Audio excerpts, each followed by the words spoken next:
বিসমিল্লাহির রহমানির রহিম। আসুন আমরা আপনাদের মাঝে ছোট ছোট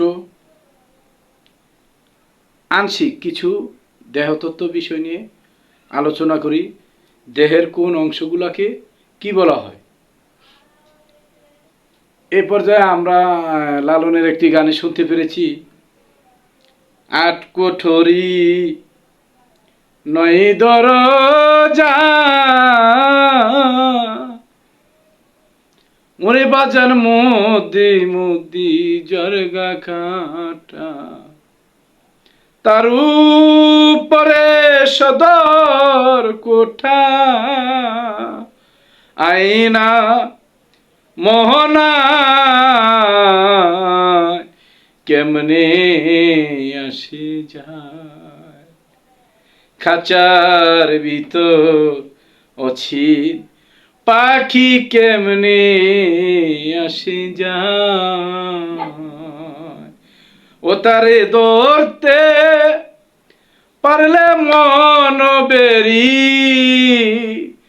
তারে ধরতে পারলে মন বেরি, দিতাম পাখির পায় কেমনে আসে যায়। এগুলা দেহতত্ত্ব গান। আজকে এই গানটা নিয়ে আমি আলোচনা করব। এই গানটির ভিতরে আমার সাইজি তার ভাব অর্থে কি বোঝাতে চেয়েছে মানুষকে। দেখুন, এখানে বলা হলো খাঁচার ভিতর অচিন পাখি কেমনে আসে যায়। পাখি বলতে বুঝিয়েছে এই যে আমাদের যে বাতাসটা আসা যাওয়া করে, এটা পাখি। এই পাখিটাকে এখানে বলা হয়েছে ধরতে পারলে মনোবেরি, দিতাম পাখির পায়। বাতাসটাকে ধরুন। লালন আরেকটি গানে বলেছে, দরচোরা হাওয়ার গড়ে ফাঁদ পেতে, সে কি সামান্য চোরা থাকে কোনা কাঞ্চিতে। এই হাওয়ার গড়ি, এই হাওয়া দেখুন একটু ক্লিয়ার করি আপনাদের মাঝে। এটাকে দম বলা হয়। এই দমি আদম,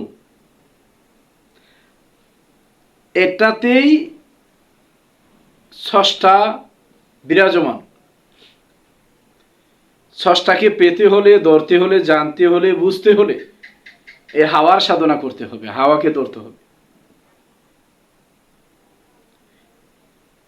সাইজি তার ভাব অর্থে এখানে এই বিষয়গুলোই তুলে ধরেছে।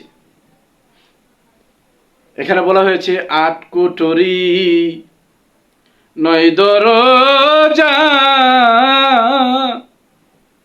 ওরে দরদ মধ্যে মধ্যে জরগা কাটা।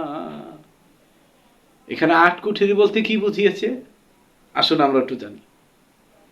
এই যে ধরেন এই হাতটার দুইটা দুইটা, এই হাতটার দুইটা, এমন আপনার পায়েও দুটো আছে, এই পায়ে দুটো আছে, চারটি হাত পায়ের ভিতরে আটটা কুঠুরি আছে। আট কুঠুরি। এবার আসেন নয় দরজা।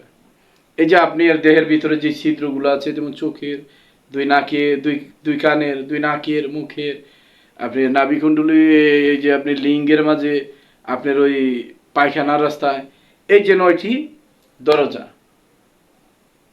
মধ্যে মধ্যে জরগা কাটা মানে দরজা কাটা। আরে তার উপরে সদর কোঠা, আয়না মোহনা কেমনে আসি যায়।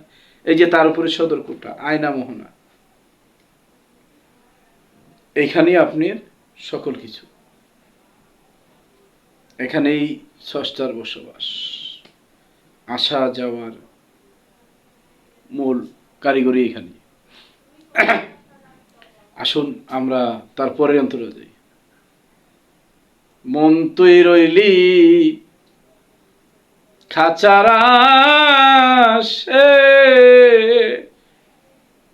খাঁচারে তোর কাঁচা বাসে, মন তুই রইলি খাঁচারা সে খাঁচারে তোর কাছাবাসী কোন দিন খাঁচা পড়বে গো সে ফকির লালন কে দেখ কেমনি আসে যায়। এই খাঁচাটা কাছাবাসী, এটা দিনে দিনে গুনে ধরবে, পছন্দ ধরবে, একদিন খাঁচা পড়বে দোষে যখন এই যে যারে ধরার কথা ছিল ধরতে পারেনি সে যদি চলে যায়, তাকে ধরে রাখতে পারলে আপনি সুস্থ থাকবেন, সবল থাকবেন, স্রষ্টার বিধানে আপনি যতদিন আয়ু পেয়েছেন ততদিন থাকবেন, নয়তো ফেরে পড়ে মারা যাবেন।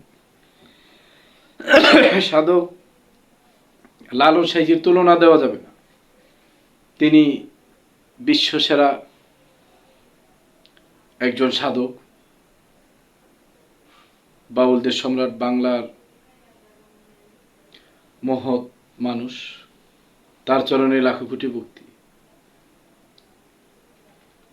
এইসব গান মানুষের জানা দরকার, বোঝা দরকার, লালন ভাবার্থগুলা অবশ্যই জানা দরকার। যাই হোক, আমি গানের দুটি অন্তরা আপনাদের মাঝে তুলে ধরলাম, বলতে হলে ক্ষমা করবেন। আশা করি ভালো কিছু পাওয়ার জন্য আমার চ্যানেলটি সাবস্ক্রাইব করবেন, পাশে থাকবেন, শেয়ার করে মানুষের মাঝে ছড়িয়ে দিবেন। আলহামদুলিল্লাহ।